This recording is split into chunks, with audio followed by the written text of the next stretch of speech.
কিন্তু তারা জানে না তাদের বাপ মোহাম্মদ আলী আমাকে ম্যানেজ করতে পারে না, কিন্তু তারা জানে না তাদের বাপ মোহাম্মদ আলী আমাকে ম্যানেজ করতে পারে না। সেদিন ফোন দিয়ে কান্নাকাটি করতে কি লাগবে যা লাগবে তাই দিয়ে দিল, তারপর আমাকে কান্নাকাটি করতে কি লাগবে যা লাগবে তাই দিয়ে দিল, ওখানে যাওয়া আপনার লাইফের জন্য রিস্কি, ডিসি ফোন দিয়ে আমাকে বলেছে ওখানে যাওয়া আপনার লাইফের জন্য রিস্কি, হামলা হতে পারে, সেখানে অনেক আমরা আপনাকে না যেতে নিষেধ করছি, হামলা হতে পারে, আমার লাইফে আমরা আপনাকে না যেতে নিষেধ করছি, কথা দিয়ে গিয়েছিলাম আমার লাইফে যা হোক আমি সেখানে যাবো, এর আগে কথা দিয়ে গিয়েছিলাম।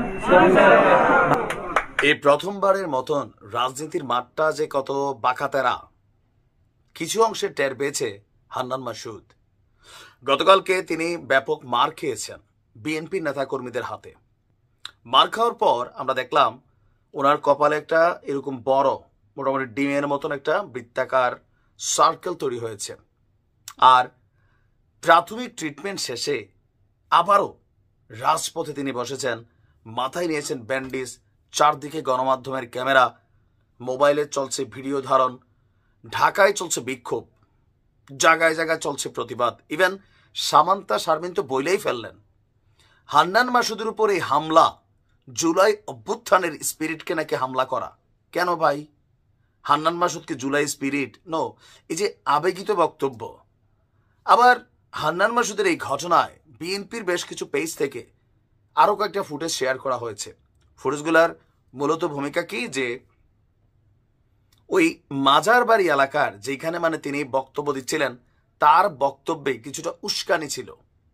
অপর দিক থেকে বিএনপির একটা পথসভা বা বিএনপির একটা টিম, তারাও এদিক দিয়ে মুভমেন্টের সময় জাতীয় নাগরিক পার্টির নেতাকর্মীরা তারা তাদের দিকে উস্কানিমূলক বক্তব্য দিচ্ছিল। অ্যাজ এ রেজাল্ট লোকাল এরিয়াতে লোকাল পিপল আপনারা এখানে বেকা বসছে। আর এটার পর নানান ধরনের কর্মসূচি গতকালকে দেখলাম রূপায়ণ ট্রেড সেন্টার, বাংলাদেশের ওয়ান অফ দ্য এক্সপেন্সিভ ভবন, সেইখানেও আমরা দেখলাম যে হিউজ মানুষ ক্রাউড করার একটা চেষ্টা দেখলাম। যে হান্নান মাসুদের উপর হামলা কেন, প্রশাসন জবাব দেয়। এখন প্রশাসনকে হান্নান মাসুদের নিরাপত্তার দায়িত্ব নিছে? হান্নান মাসুদ কোনো এমপি, কোনো মন্ত্রী? একজন নাগরিক হিসাবে এই দেশের একজন রিক্সাওয়ালা যেই সুরক্ষা পাওয়ার কথা, হান্নান মাসুদ এতটুকু সুরক্ষা পাওয়ার কথা। এখন যার যার মুখ তার তার ব্যালেন্স রাখতে হবে।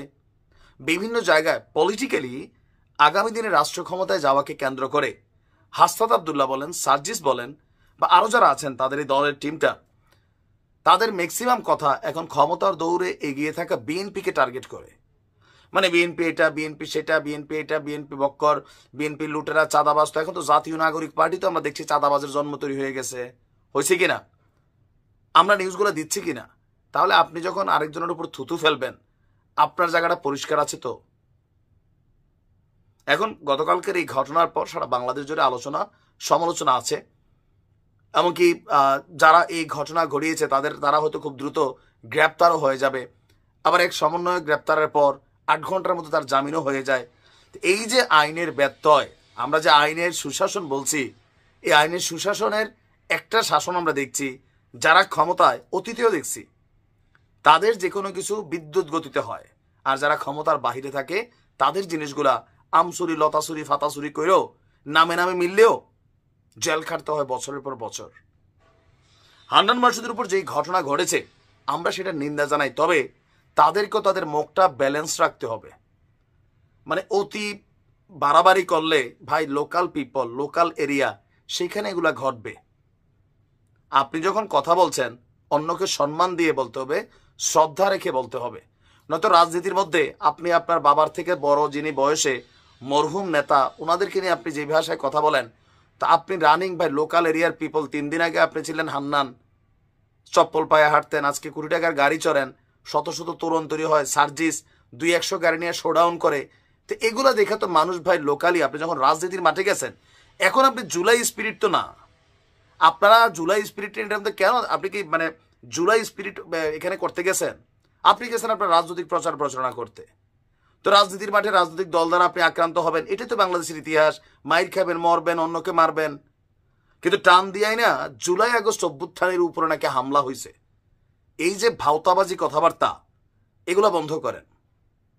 অনেকের আছে মাইর খাওয়ার পরে ব্রেন শর্টেজ হয়ে যায়, তাদের বক্তব্যগুলো যদি আপনি খেয়াল করেন, কালকে থেকে জুলাই আগস্টের যে স্পিরিট সেটার উপর নাকি অভ্যুত্থানের উপর হামলা হয়ে গেছে। আরে ভাই, আপনি গেছেন নিজের পলিটিক্স করতে, ক্ষমতায় যাইবেন, টাকা কামাবেন, অলরেডি কামানো শুরু করছেন। তো এগুলা তো বাংলাদেশের সিস্টেমই, তাই না? আপনি কি এর বাহিরে কোনো কিছু করলেন? দেখেন, আমাদের এই সমালোচনাগুলো কেন? কারণ মানুষ প্রশ্ন তোলে, তোলাটাই তো স্বাভাবিক। ভালো থাকুন।